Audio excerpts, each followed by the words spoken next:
कम से कम समय में अधिक से अधिक ऐसी ही उपयोगी जानकारी से हमेशा जुड़े रहने के लिए प्लीज आप इस चैनल को एक बार सब्सक्राइब कर लीजिए।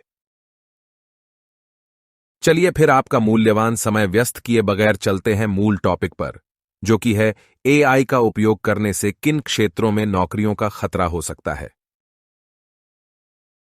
1. अनुवाद क्षेत्र। एआई मशीन अनुवाद के विकास से इंसानी अनुवादकों की आवश्यकता कम होती जा रही है, जिससे इस क्षेत्र में नौकरियों का खतरा हो सकता है। 2. वित्तीय सेवाएं।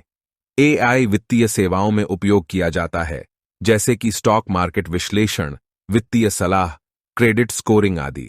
ऐसे में जिन लोगों की नौकरी इस क्षेत्र में होती है, उनकी नौकरी खतरे में हो सकती है। एआई और मशीन लर्निंग के उपयोग से बैंकों और वित्तीय संस्थाओं में काम करने वाले कई कार्यों में सुधार किए जा रहे हैं, जैसे कि निवेश का फैसला लेना, ऋण के लिए अनुपातों को निर्धारित करना और आधार संख्या जैसी जानकारियों को सत्यापित करना। इससे वित्तीय सेवाओं में कुछ नौकरियों का खतरा हो सकता है। 3. संचार क्षेत्र। एआई भी संचार क्षेत्र में उपयोग किया जाता है, जैसे कि टेलीमार्केटिंग आदि। इससे संबंधित नौकरियों के लिए भी खतरा हो सकता है।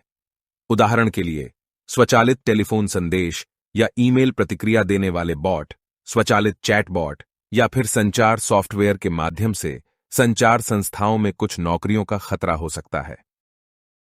4. सेवा क्षेत्र, जैसे कि स्वचालित वाटर और बिजली बिलिंग, स्वचालित व्हाट्सएप चैटबॉट आदि। इससे संबंधित नौकरियों के लिए खतरा हो सकता है।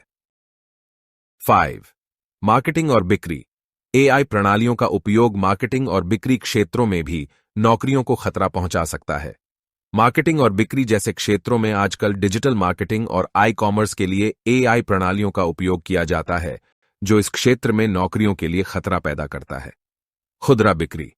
आज के समय में ई कॉमर्स दुनिया भर में बढ़ता हुआ है और एआई इस विकास का एक महत्वपूर्ण कारण है।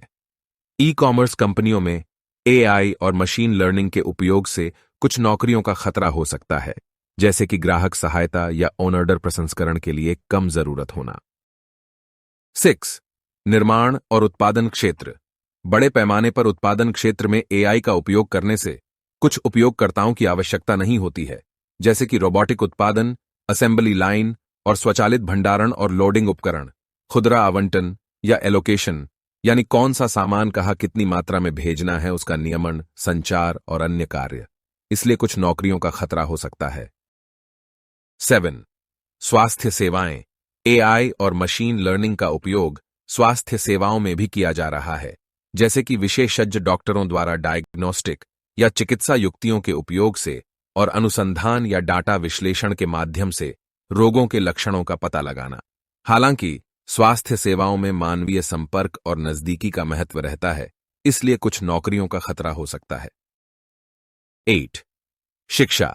एआई के उपयोग से स्वयं सीखने वाले सामग्री और वृत्तवादी शिक्षा उपकरण सबसे अधिक उपयोग किए जाते हैं। यदि इसके लिए स्कूलों और कॉलेजों में शिक्षकों की आवश्यकता कम होती है, तो शिक्षकों की नौकरियों को खतरा हो सकता है।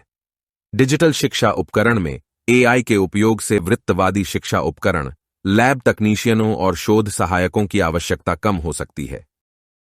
इन सभी क्षेत्रों में लोगों को नई तकनीक के लिए तैयार किया जाना चाहिए, ताकि वे अपने कौशल को अद्यतन और उन्नत कर सकें। इससे नौकरियों की नई श्रृंखला भी बन सकती है। यहां ध्यान देने वाली बात है कि एआई प्रणालियों के उपयोग से कुछ नौकरियां ऑटोमेट होने के लिए उपलब्ध हो सकती हैं, जबकि कुछ नई नौकरियां भी पैदा हो सकती हैं, जो आज तक उपलब्ध नहीं थीं। इसलिए उद्योग के साथ साथ समाज को भी इस बदलते परिदृश्य का सामना करना होगा। कुछ क्षेत्रों में एआई का उपयोग करने से जो कार्य इंसानों द्वारा किए जाते हैं, वे स्वचालित रूप से किए जा सकते हैं।